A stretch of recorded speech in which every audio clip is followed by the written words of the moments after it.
Ang desisyon sa korte is final and executory kung i-execute sa sirip mohawa gayod ang namuyo sa Barangay San Antonio o Barangay Katadman, Manabay nga matud pa nagpuyo sa Timberland apan adunay miklaim sa mga lugar ug tungod lagi kay aduna may desisyon ang korte posible nga mahawa gayod sila.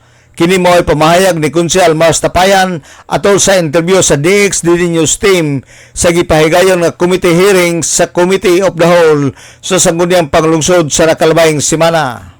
Anihan tipik og kabahin sa pamahayag ni Konsehal Mars Tapayan ang majority floor leader sa sangguniang panglungsod ning Dakbayan. Na may desisyon sa korte nga ang na-execute, final execute na dapat napilar na ito, napilar.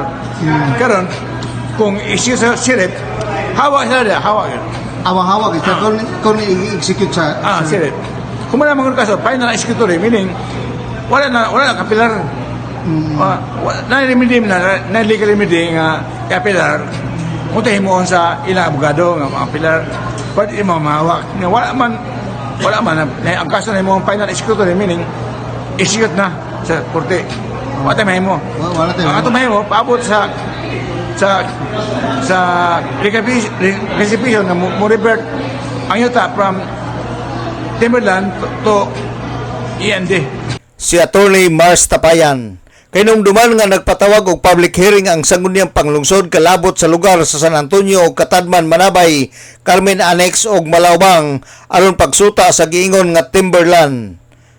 Ang kaso sa residente sa San Antonio ug Katadman na humana batok sa miklim niini o adunay desisyon ang korte. Alang sa DXDD Radio Campana, ang radyo sa simbahan, WD45 Dudong Bargamento, Danag sa Dakbayan.